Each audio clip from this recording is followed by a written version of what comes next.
The red sand of Kelvar 9 crunched under Jake Morrison's boots as he moved through the canyon. His breathing was steady and controlled. The twin moons cast long shadows across the rocky terrain. He had been watching the Vryn military outpost for 3 days now. His mission was simple: gather intelligence and return to Earth Command. Nothing more. Jake pressed himself against the cold stone wall as a patrol passed below. 6 Vryn soldiers, their reptilian scales reflecting the moonlight. They were tall, nearly 7 feet each, with powerful builds that made human soldiers look small. But Jake had learned long ago that size wasn't everything in combat. He waited until the patrol disappeared around the corner, then continued moving. His stealth suit adjusted to match the surrounding rocks. To anyone watching, he would appear as nothing more than a shadow. That was the idea. The mission had been going perfectly until it wasn't. The first sign of trouble came as a high-pitched whine filled the air. Jake recognized it immediately. EMP nets. His eyes widened as he saw them launching from hidden positions all around him. He had walked straight into a trap. His suit died first, the stealth system flickering off. Then his communications went dark. The emergency beacon that would call for extraction went silent. Jake dove behind a boulder as the nets closed in, his mind racing through options. There weren't many good ones. "Human soldier," a voice called out in heavily accented English. "You are surrounded. Surrender now and you will not be harmed." Jake didn't believe that for a second. He pulled his sidearm and checked the charge. 70%. His combat knife was still strapped to his leg. Not much, but it would have to be enough. The Vryn came in force. Jake counted at least 30 soldiers moving into the canyon from multiple directions. They thought numbers would be enough. He would teach them differently. The first 3 went down before the others realized what was happening. Jake moved like water, flowing from position to position. A shot here, a knife strike there. The Vryn were strong and tough, but they were also slow. Their tactics were straightforward and predictable. Jake used the terrain to his advantage. He funneled them into narrow passages where their numbers meant nothing. He used their own cover against them, forcing them to expose themselves to take shots. Every move was calculated, efficient, brutal. "He's just one human," a Vryn officer shouted. "Take him down." But one human was proving to be more than they had bargained for. Jake dropped 5 more soldiers as they tried to rush his position. His training kicked in automatically. SEAL Team 6 had prepared him for situations exactly like this. Outnumbered, outgunned, in hostile territory. This was what he did best. A plasma bolt scorched the rock near his head. Jake rolled, came up firing, and put 2 shots through the shooter's chest plate. The Vryn went down hard. 23 enemy combatants neutralized. Jake's count was automatic, ingrained through years of operations. Then the gas canisters came. Jake saw them arc through the air and knew he was in trouble. He tried to reach higher ground, but the gas spread too quickly. It was heavy, clinging to the ground, filling the canyon floor. His vision began to blur. He fought to stay conscious, taking down 2 more Vryn as they approached. But there were too many. His movements became sluggish. The world tilted sideways. The last thing Jake saw before darkness took him was a Vryn general standing over him. The alien's cold eyes studied him with something that might have been respect. "So this is humanity's best?" the general said. Impressive for such a weak species. When Jake woke up, he was in a holding cell. His hands were bound with energy restraints that hummed softly. His weapons were gone. He tested the restraints carefully, not moving too much. They were strong, designed for beings much more powerful than humans. The cell was small, maybe 10 feet by 10 feet. Metal walls, a single door, no windows. The air was cold and dry. Jake's head still felt foggy from whatever gas they had used. The door opened and the Vryn general entered. He was older than the soldiers, with scars crossing his scales. He carried himself with the confidence of someone who had fought many battles. "I am General Thask," he said, studying Jake like a specimen. "You killed 23 of my soldiers before we brought you down. That is more than most species could manage." Jake said nothing. He had been trained for capture. Name, rank, serial number. Nothing else, but it changes nothing, Thask continued. Humans are still weak. Your bodies break easily. Your lifespans are short. You have no natural weapons, no armor, no real strength. He leaned closer. "You are the youngest species to reach the stars, and you will be the first to learn your place in the galaxy." "My place?" Jake asked quietly. "At the bottom," Thask said with what might have been a smile. "Where you belong." The general turned to leave, then paused at the door. "You will be transferred to Blackspire Prison Station. It is where we send the galaxy's most dangerous criminals.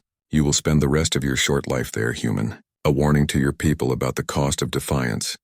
After Thask left, Jake sat in silence. Blackspire. He had heard rumors about that place. Nothing good. But he had survived worse situations before. He would survive this too. What the general didn't know was that Jake Morrison hadn't earned the callsign Reaper by giving up. SEAL Team 6 operators were trained to escape from anywhere, to survive anything, to complete the mission no matter what. Jake closed his eyes and began taking inventory.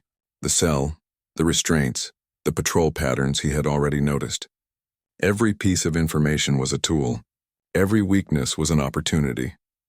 Hours later, a young Vrin officer entered to process him for transfer. The alien's name tag read Deho. He was smaller than the others, his movements careful and precise. "Your designation?" Deho asked, holding a datapad. "Commander Jake Morrison, United States Navy." "Your military unit?" Jake hesitated for just a moment. "SEAL Team 6, and your combat call sign?" Jake met the young officer's eyes. "Reaper." Deho entered the information into his datapad.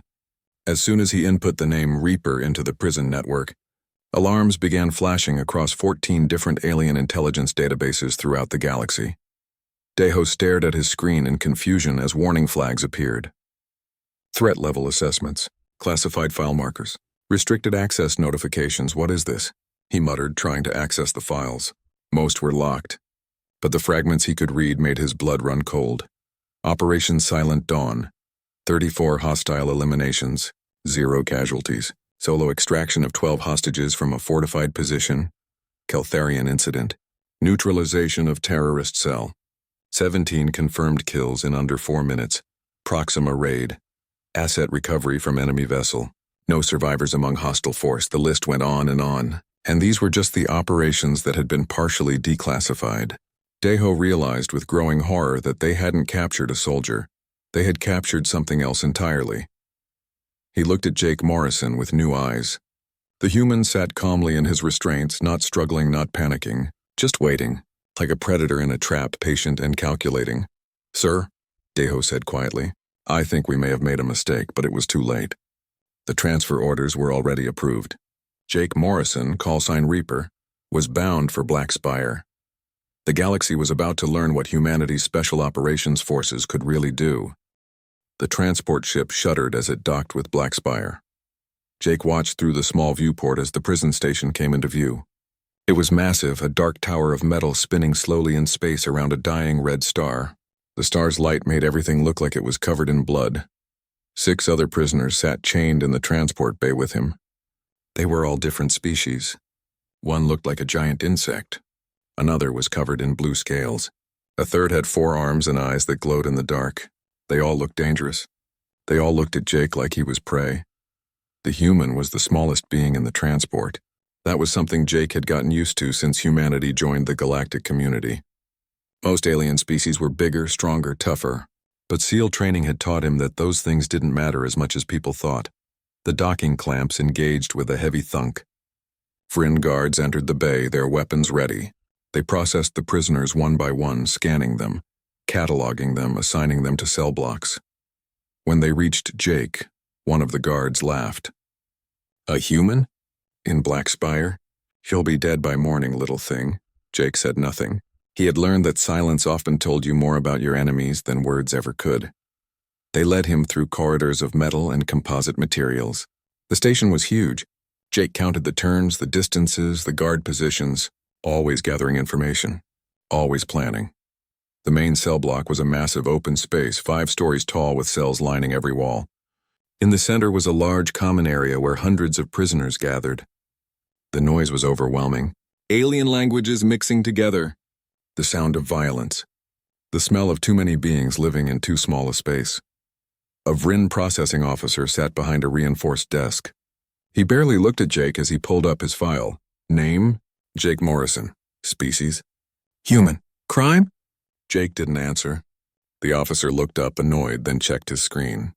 His expression changed as he read. He looked at Jake with new interest. Military prisoner, he said slowly. Special operations. Call sign Reaper. He made some notes. You're going to Gen Pop. Good luck, human. You'll need it. They threw Jake into the general population wing and removed his restraints. The door sealed behind him with a heavy clang. 200 prisoners turned to look at the new arrival. Jake stood still, his eyes moving across the crowd. He identified the 3 major groups immediately. Each one controlled a section of the wing. Each one had a clear leader surrounded by enforcers. The first group was led by a massive insectoid creature. Its chitinous armor gleamed under the lights. Dozens of smaller aliens surrounded it, all watching Jake with predatory interest. The second group was led by an amphibious alien with blue-green skin and gills along its neck. That group seemed more organized, less aggressive. They watched but didn't move. The third group was the most dangerous. Their leader was a cyborg of some kind, half flesh and half machine. Scars covered the organic parts. The mechanical parts looked like they had been designed for violence. "Fresh meat," someone called out. Laughter echoed through the wing. Jake found an empty spot along the wall and sat down. He kept his back protected and his eyes open. Within minutes, 3 aliens approached him. They were medium-sized, covered in brown fur with sharp teeth showing as they grinned. "That's Torvin's spot, human," the lead one said. "You need to pay to sit there." Jake looked at them calmly. "I don't have anything to pay with." "Then you need to move." "No." The lead alien's grin disappeared. He reached for Jake, probably planning to drag him to his feet. It was a mistake. Jake moved like lightning. He caught the alien's wrist, twisted, and used the creature's own momentum to slam it face first into the wall. The other 2 jumped in. Jake dropped the first with an elbow to the throat. The second got a knee to the midsection that folded it in half. The whole thing took less than 5 seconds. 3 aliens on the ground groaning. Jake sat back down in his spot like nothing had happened. The cell block went quiet. Every prisoner was staring now. "Interesting," a voice said. Jake looked up to see the amphibious leader, Torvin, standing nearby. "You move well for such a small creature." "I move well enough," Jake replied. Torvin studied him for a moment, then laughed. It was a wet, gurgling sound. "Welcome to Black Spire, human. Try not to die too quickly.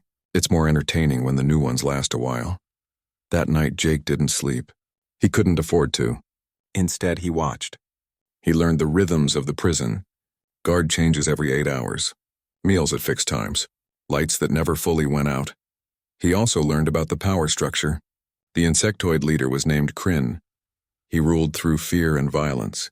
His followers were numerous but not particularly loyal. Torvin controlled smuggling operations. He had connections outside the prison. Weapons, drugs, contraband. Everything flowed through him. The cyborg's name was Vex. He was the most violent of the 3. His followers were fewer but absolutely dedicated. They fought in the prison's underground combat arena for entertainment and status. On Jake's 3rd day in Black Spire, Deho appeared at his cell. The young Vryn officer looked nervous. "I need to speak with you," Deho said quietly. "So speak." "Not here. Come with me." They walked to an interrogation room. Once inside, Deho sealed the door and turned to face Jake. "I've been researching you," Deho said. "Your file with the prison system is basic, but I found other things. Fragments, intelligence reports from various species about Earth's military. And I don't think you should be here. I think General Thask made a serious mistake." Jake almost smiled. "Tell him that," I tried. "He won't listen. He believes humans are weak, that your success was luck." Deho paused. "But I saw the reports. I know about your mission record. 97 successful operations. Only 3 failures, and those were because of factors beyond your control. Those files are classified. I know someone who could access them. Someone who owes me a favor." Deho looked uncomfortable. "There's something else. In 2 days, you're scheduled for the fighting pits. All new prisoners go through it. It's entertainment for the guards. Who do I fight? His name is Grawl. He's an Urgoth. 9 feet tall, 800 pounds. He's killed 43 opponents in the pits." Jake nodded slowly. Okay. That's all you have to say?" Deho stared at him. "He'll tear you apart. Maybe," Jake said. "Or maybe not." 2 days later, they dragged Jake to the fighting pits. It was a large circular arena cut into the rock beneath the main cell block. Hundreds of prisoners crowded the viewing areas above. Vryn guards stood at key positions, their weapons ready in case anyone tried anything stupid. Grawl was already in the pit when they threw Jake in. The Urgoth was massive, even bigger than Deho had described. Its skin was thick and gray like stone. Forearms ending in claws, a mouth full of teeth designed to rip flesh. The crowd roared as Jake landed in the sand. He rolled to his feet, his eyes scanning the arena. Broken chains hung from the walls. Old weapons lay half buried in the sand. A metal spike jutted from one wall where it had been driven in during some previous fight. "Fight!" the guard captain shouted. Grawl charged. The ground shook with each step. Jake didn't run. He waited, calculating angles and distances. At the last possible second, he dove to the side. Grawl crashed into the wall where Jake had been standing. The Urgoth roared and spun around, faster than something that size should be able to move. Jake had already grabbed one of the broken chains. As Grawl charged again, Jake moved. He didn't try to fight the Urgoth's strength. Instead, he used it. The chain wrapped around Grawl's legs. The Urgoth stumbled. Jake rolled under its falling body and came up behind it. Before Grawl could recover, Jake grabbed the metal spike from the wall. The fight should have ended there. Jake could have killed Grawl easily, but he didn't. Instead, he held the spike to the Urgoth's throat and looked up at the guards. "Yield," he said simply. The crowd was silent. No one moved. Grawl, a champion who had killed dozens, was on its knees with a weapon at its throat, defeated by a human in less than 2 minutes. The guard captain stared for a long moment, then nodded. "The human wins." Jake dropped the spike and walked out of the pit. Behind him, Grawl slowly stood up, its eyes following the small human who had beaten it. In the observation area, Kryn, Torvin, and Vex all watched Jake leave. Each of them was thinking the same thing. This human was dangerous. In his office, Deho pulled up Jake's file again. He had finally gotten access to more detailed records. What he read made his hands shake. Operation Silent Dawn. Jake had infiltrated a fortress alone, avoided 200 guards, extracted 12 hostages, and eliminated 34 enemy combatants without ever being detected. The entire operation took 6 hours. Deho closed the file and looked toward the cell blocks. They hadn't captured a soldier, he realized. They had caged a ghost, a killer, an apex predator wearing human skin. And now that predator was in a cage with 4,000 other dangerous beings. Deho had a terrible feeling that this was going to end very badly for someone. He just hoped it wouldn't be him.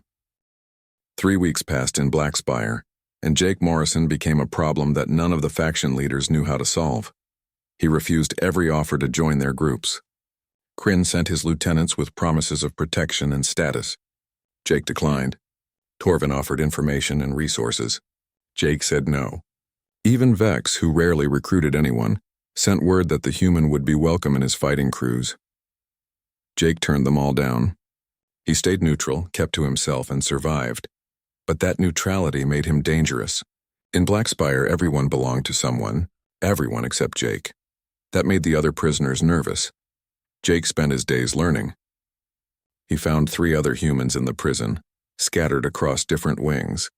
The first was a young man named Minho. He was thin and nervous, with quick eyes that never stopped moving. "What are you in for?" Jake asked during mealtime.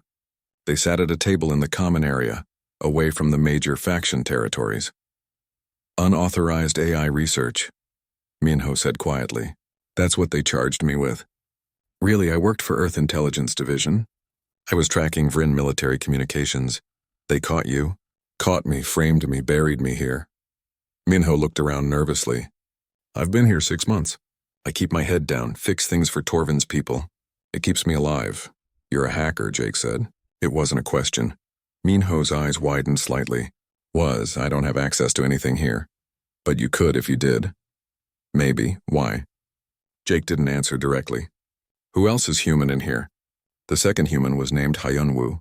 He was older than Jake, maybe 40, with gray in his hair and old scars on his face. He had been a Marine, captured during a battle 2 years ago. "I heard about you," Hyunwoo said when they met. "The SEAL who beat Grawl. Everyone's talking about it. I got lucky. Luck had nothing to do with it." "I watched the recording." Hyunwoo grinned. "You fought smart. Used his size against him. Classic special operations tactics." They talked for a while, sharing information about the prison. Hyunwoo knew things that Jake hadn't learned yet. Guard rotation patterns. Which prisoners could be trusted. Which ones couldn't. The third human was a woman named Jiyeon. She ran a small medical operation in the South Wing. The guards allowed it because even they didn't want prisoners dying from simple infections. I was a field medic, she explained when Jake found her. Worked with a humanitarian group on the frontier worlds. We treated anyone who needed help. Apparently, some of those people were considered terrorists by the Vryn. So they arrested you. Arrested me. Tried me in a court that didn't care about evidence, and sent me here. She was cleaning a cut on an alien prisoner's arm as she talked. Her hands were steady and sure. I've been here 8 months. I stay useful, so they leave me alone. Jake filed all this information away.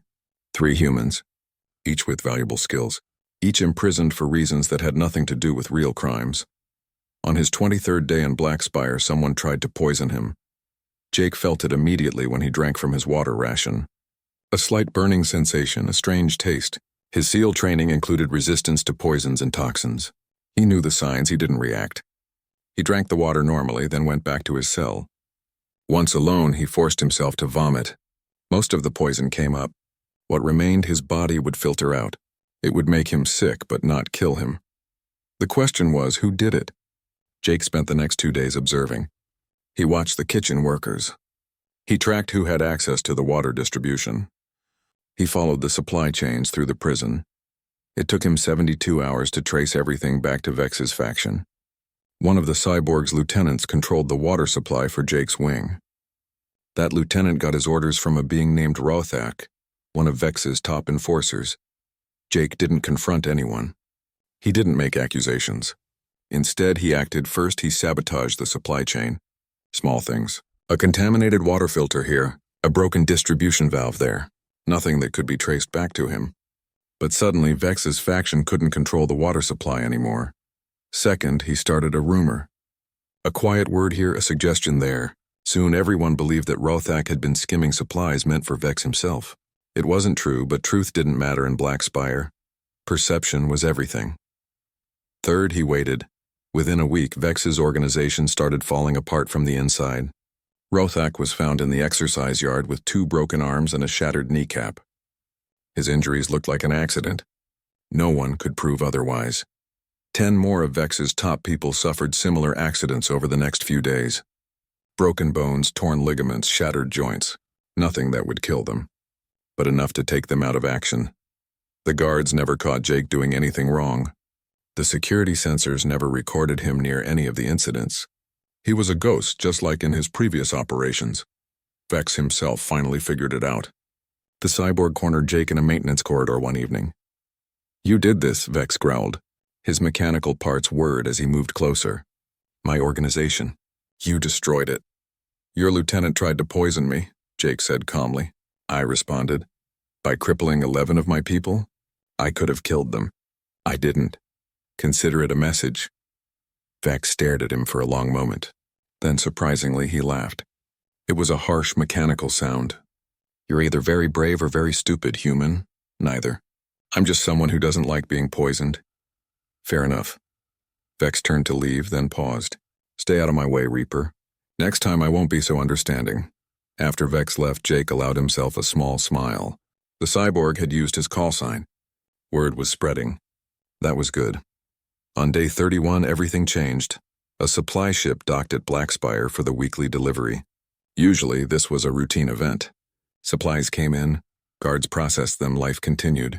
But this time something went wrong. Jake heard the explosion from 3 corridors away. Alarms started blaring immediately. Through the windows he could see smoke billowing from the West Wing. "Riot," a guard shouted. "West Wing is rioting." Jake moved toward the windows. He could see prisoners attacking guards trying to force their way to the docking bay. It was chaos. Fires were spreading. People were screaming, and then the guards sealed the wing. Heavy blast doors slammed down, cutting off the West Wing completely. 347 prisoners were trapped inside. Among them was Jiyeon. Jake had seen her go that way an hour ago to treat patients in the West Wing medical bay. Standard protocol, a guard explained to his partner. "Seal the wing, vent the atmosphere. Kill everyone inside. Clean up later." Jake felt something cold settle in his stomach. They were going to kill everyone. Not just the rioters. Everyone. He found Minho in the South Wing common area. "I need your help." "With what?" Can you access the prison's environmental systems? Minho's eyes widened. You want to stop the purge? Can you do it? Maybe, if I can get to a maintenance terminal. If I have time. If a dozen other things go right. Minho looked scared. They'll kill us if we get caught. They're going to kill 347 people if we don't try. One of them is Jiyeon. Minho swallowed hard, then nodded. Okay, let's do it. They moved quickly through the maintenance tunnels. Minho knew the way. He had mapped the entire system during his months in Black Spire. Jake followed, counting the seconds in his head. How long did they have? Here, Minho said, stopping at a terminal. His fingers flew across the controls. I'm in. But there's a problem. The purge is already starting. I can slow it down, maybe stop it. But someone needs to manually override the controls in the West Wing itself. Where? Environmental Control Room. 3rd level, north side. That's in the sealed wing, I know. Jake looked at the map on the screen. The maintenance tunnels went everywhere, including into the West Wing. It would be tight, dangerous, and probably get him killed. How long do I have? Minho checked his screen. 8 minutes until the atmosphere drops below survivable levels. Maybe less. Then I better move fast, Jake ran. The maintenance tunnels were narrow and dark. He squeezed through spaces barely large enough for a human. His SEAL training had included operations in confined spaces. This was worse, but he managed. He could hear the riot ahead. Screaming, fighting, the sound of weapons firing. Jake ignored it all and focused on his objective. Environmental Control Room. 3rd level, north side. He found it with 4 minutes remaining. The control room was protected by a locked door. Jake didn't have time to hack it. He found a maintenance panel, ripped it open, and crossed the right wires. The door opened. Inside, the controls were alien but logical. Life support systems followed universal principles. Jake found the manual override and pulled it. Nothing happened. 3 minutes. He looked closer. There was a secondary lock. Of course there was. They didn't want prisoners stopping purges. Jake pulled out a piece of metal from his pocket. He had taken it from the fighting pit weeks ago. Just a scrap of metal, but he had kept it. Tools were always valuable. He used the metal to pry open the control panel. Inside was a mess of wiring and circuits. Jake started pulling connections, looking for the one that controlled the purge. 2 minutes. His hands were steady despite the pressure. SEAL training had taught him to function under stress, to think clearly when seconds mattered. He found the right circuit and ripped it out. The purge sequence stopped. The alarms changed tone. Atmosphere levels started stabilizing. The first bounty hunter arrived on day 38. Jake spotted him immediately. The alien was trying too hard to blend in with the other prisoners. His movements were too controlled, too practiced. He watched Jake with the focus of a professional. Obsidian Hand, Minho whispered when Jake asked him about it. Elite mercenary group. They work for the highest bidder. If they're here, someone paid a lot of money. To kill me? No, to recruit you. Minho looked nervous. Word is spreading, Jake. About what you did during the riot. About how you took down Vex's organization. People are noticing, Jake nodded slowly. He had expected this. In the underworld, skill always attracted attention. The bounty hunter made his move 3 days later. Jake was in the exercise yard when the alien approached. I have an offer for you, the hunter said in accented English. My employers are prepared to pay very well for your services. They can get you out of Black Spire, give you resources, support, targets worthy of your skills. Not interested. You haven't heard the offer yet. Don't need to. Jake continued his workout. Tell your employers I'm not for sale. The bounty hunter's expression hardened. Everyone has a price, human. Then you don't know humans very well. The hunter left, but Jake knew this wouldn't be the end of it. If they couldn't recruit him peacefully, they would try other methods. The second group arrived a week later. Wraith Syndicate operatives. They were subtler than the Obsidian Hand. They didn't approach Jake directly. Instead, they watched. They studied. They planned. Jake watched them back. He counted 3 operatives, maybe 4. They coordinated their movements carefully. Professional surveillance. He found Hyunwoo in the weapons training area. The older Marine was practicing with training staffs, keeping his combat skills sharp. We have a problem, Jake said quietly. The mercenaries? You notice them too. Hard not to. They stick out like neon signs to anyone with military training. Hyunwoo put down his staff. What are you going to do? I don't know yet. But we need to be ready. We? Hyunwoo raised an eyebrow. You asking for help, SEAL? Marines and SEALs don't always get along. But we're both Earth military. And right now I need someone I can trust to watch my back. Hyunwoo grinned. About time you asked. I was starting to think you wanted to handle everything alone. The third arrival was the most dangerous.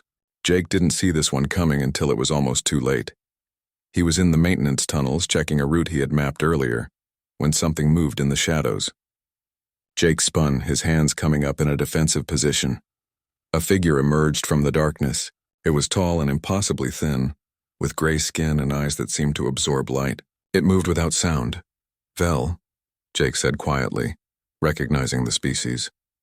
Korthak, the galaxy's most expensive assassins. You know of my people, the assassin said. Its voice was soft, almost gentle. That is good. It saves time. You here to kill me or recruit me? Neither. I am here to test you. Vel moved closer and Jake tensed. My employer wants to know if the rumors are true. If the human called Reaper is truly worth the legends growing around him. And if I'm not, then I kill you and collect a different bounty. They fought in the darkness of the tunnels. Vel was fast, faster than anything Jake had faced before. The Korthak's strikes came from impossible angles. Its body bent in ways that seemed to defy physics. But Jake had fought in darkness before. He had trained in close-quarters combat against multiple opponents. He knew how to use sound, air pressure, even smell to track an enemy he couldn't see. The fight lasted 7 minutes. It was brutal, silent, and intimate. Two killers testing each other's limits. In the end, Jake had Vel pinned against the tunnel wall, a makeshift weapon at the assassin's throat. But Vel wasn't struggling. Instead, the Korthak was laughing quietly. The rumors do not do you justice, Vel said. You are better than they say. So now what? Now I retire from this contract. I do not kill beings I respect. It is against my code. Vel looked at Jake with those strange, light-absorbing eyes.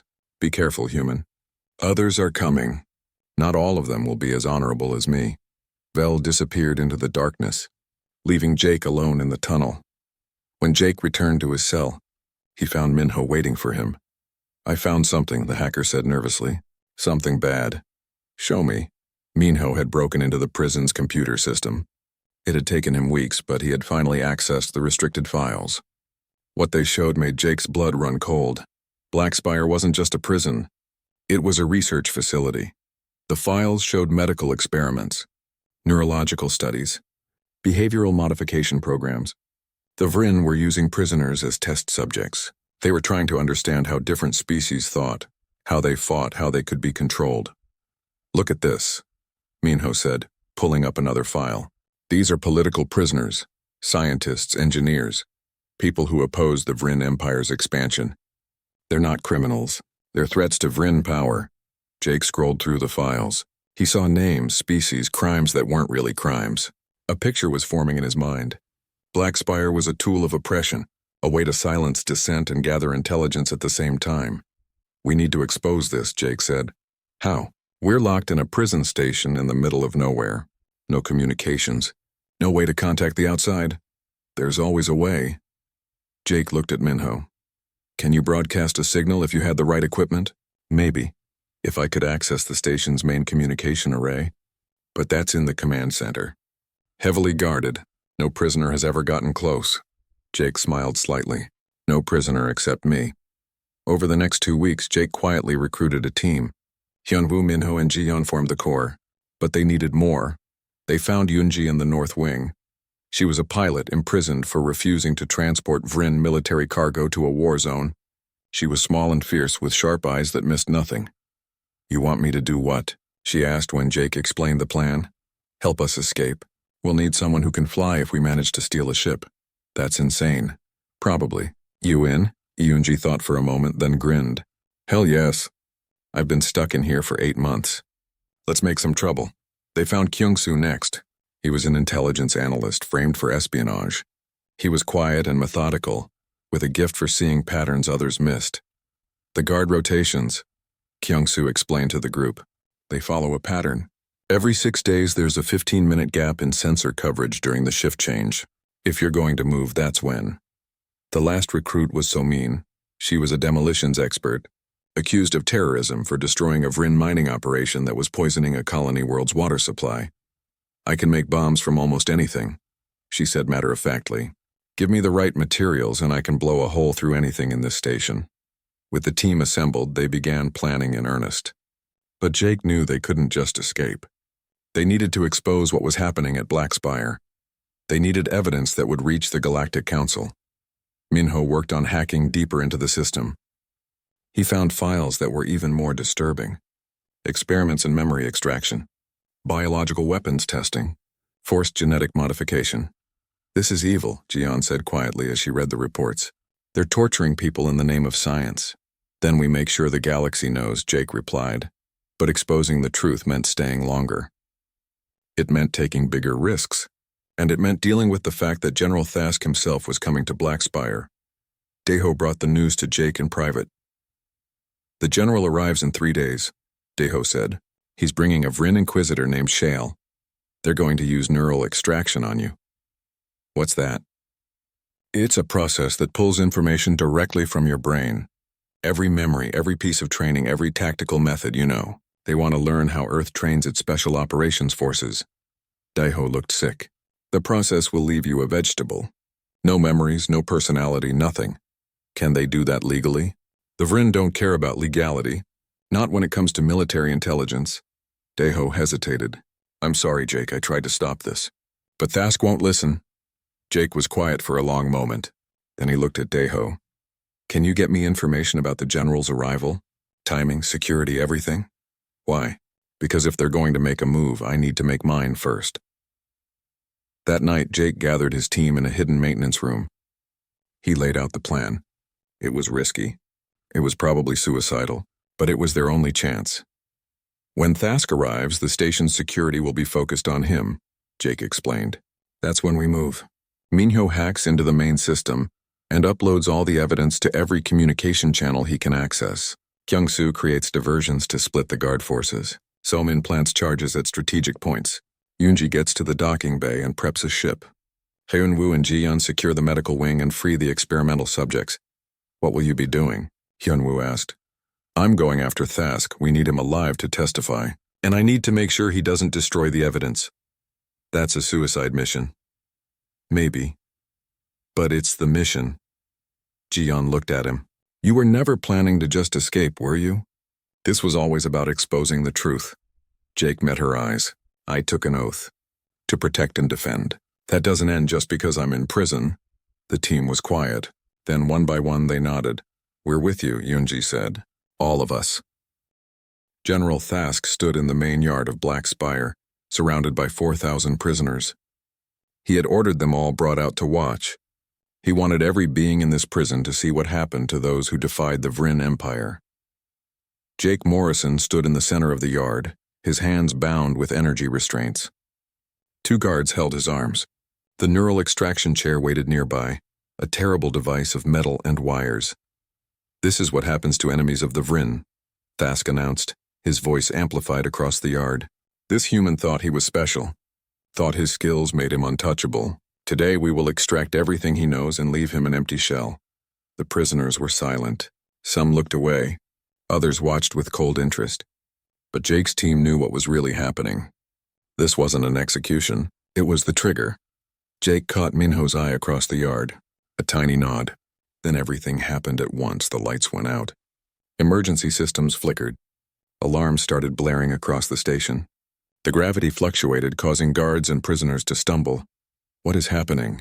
Thask demanded. System malfunction, a guard reported. Multiple failures across all sectors. But it wasn't a malfunction. It was Minho. The hacker had spent 2 months building backdoors into every system in Black Spire. Now he activated them all. Life support controls went haywire. Security doors opened and closed randomly. The sensor network started reporting false threats everywhere. The prison descended into controlled chaos. In the confusion, Jake's restraints deactivated. He moved instantly, dropping the 2 guards holding him with precise strikes. He grabbed one of their weapons and disappeared into the crowd of prisoners. Find him, Thask roared. Lock down the entire station. But the lockdown protocols weren't working. Minho had disabled them. Doors that should have sealed remained open. Systems that should have responded did nothing. Kyung-soo's part of the plan activated next. Across the station, small fires started in maintenance areas. Nothing dangerous, but enough to trigger emergency responses. Guard teams split up, rushing to contain the threats. In the docking bay, Yoonji moved quickly. She had studied ship systems during her weeks in prison. She knew which vessels were fueled, which had functional drives. She found a small Vrin patrol craft and began the startup sequence. Hyunwoo and Jiyeon reached the medical wing. The doors were unsealed thanks to Minho's hacking. Inside, they found the experimental subjects, aliens of various species, some barely conscious from the procedures they had endured. "Get them out," Jiyeon ordered. "Move everyone who can walk." Hyunwoo organized the mobile subjects into groups. They moved through the corridors heading for the docking bay. Other prisoners saw what was happening and joined in. Not all of them were violent criminals. Many were political prisoners, people who shouldn't have been there at all. The tide was turning.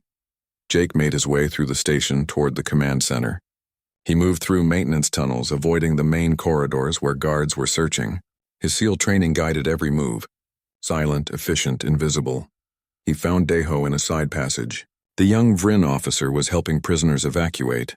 "You're helping them?" Jake asked.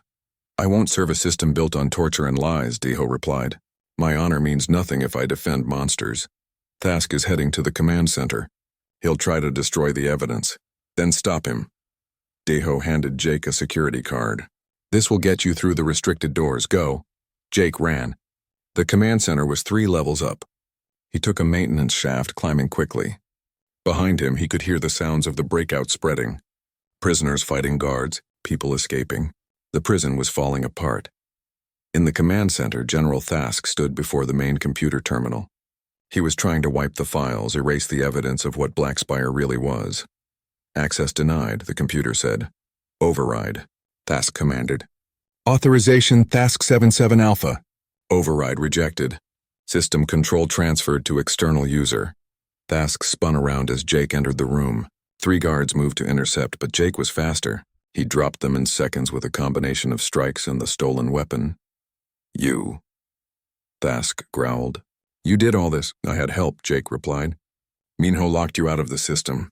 Right now he's broadcasting every file in Black Spire's database to the entire Galactic Council. Every experiment. Every illegal detention. Every war crime. The galaxy is seeing what you really are." Thask's expression twisted with rage. "Then I'll destroy the station. The self-destruct will erase everything." He moved toward the emergency controls, but Jake was already there. They collided hard, and for the first time since his capture, Jake faced Thask in direct combat. The general was huge.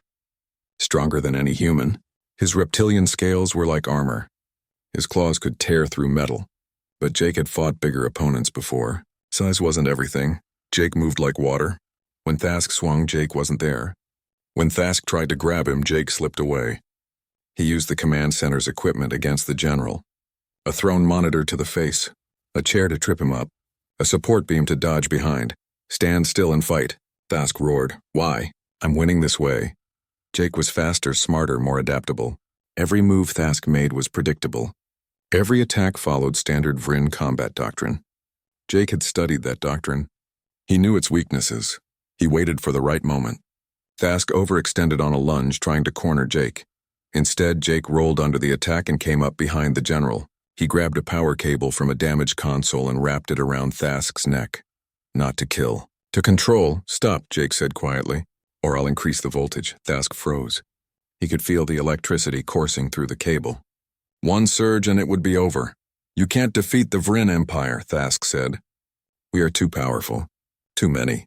I don't need to defeat your empire. I just need to expose what you did here. The Galactic Council will handle the rest." At that moment, Minho's voice came through the station's communication system. "Attention, all personnel. This is a message to the Galactic Council. Black Spire is an illegal military research facility disguised as a prison.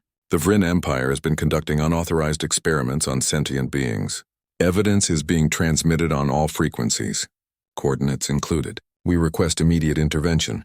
Thask's eyes widened. "No, this will ruin everything." "That's the idea," Jake replied. Outside the station, space suddenly lit up with the flashes of FTL arrivals. Ships began appearing. Lots of ships. The United Earth Fleet had been monitoring Minho's broadcasts. They had been 6 hours away when the operation started. Now they were here in force. 12 warships, including 2 carriers. But they weren't alone. Galactic Council peacekeeping vessels appeared as well. Representatives from a dozen species, all responding to the evidence Minho had broadcast. "This is Admiral Chen of the United Earth Fleet to Black Spire," a voice announced. "Stand down immediately. You are surrounded. Release all prisoners and prepare for boarding." General Thask slumped. It was over. He had lost. Jake released him and activated his communicator. "Morrison to Earth Fleet. Command center secured. General Thask is in custody." "Good to hear your voice, Commander," Admiral Chen responded. "We've been looking for you for 8 weeks. Thought you were dead. Takes more than a prison to kill a SEAL, sir." The next few hours were controlled chaos. Earth Fleet Marines boarded Black Spire alongside Galactic Council peacekeepers. They secured the prisoners, arrested the guards, and began documenting everything. Jake found his team in the docking bay. They were all there. Minho, Hyunwoo, Jian, Yoonji, Kyungsu, Somin, all alive. "All free, we did it," Yoonji said, laughing with relief. "We actually did it." "You did it," Hyunwoo corrected, looking at Jake. "We just helped." "No," Jake said firmly. "We all did this. Every one of us. This was a team effort." Daeho approached them carefully. He looked uncertain, like he wasn't sure if he was welcome. "I'm defecting," he said quietly. "I can't go back to the Vrin Empire after this. I've testified against General Thask, against the entire military command structure. They'll execute me if I return." "Earth offers asylum," Admiral Chen said, joining them. "You helped stop this. That counts for something." "Thank you," Daeho said. The aftermath took weeks to sort out. The Galactic Council launched a full investigation. The Vrin Empire faced sanctions and demands for reform. Black Spire was dismantled piece by piece. The prisoners were processed. Real criminals were transferred to proper facilities with oversight. Political prisoners were freed. Experimental subjects received medical care. Jake and his team were debriefed extensively. Earth intelligence wanted every detail. The Galactic Council wanted testimony. There were interviews, reports, and countless meetings. Finally, 3 months after the operation, Jake was called to Earth Fleet headquarters. Admiral Chen met him in a private office. "Commander Morrison," the Admiral said formally, "on behalf of Earth Fleet and the United States Navy, I want to thank you. Your actions at Black Spire have changed humanity's standing in the galactic community. We're no longer seen as weak newcomers. We're respected." "I was just doing my job, sir." "Your job was reconnaissance. You saved thousands of lives, exposed a criminal operation, and prevented a diplomatic incident. That's more than your job." Admiral Chen paused. "We want to promote you.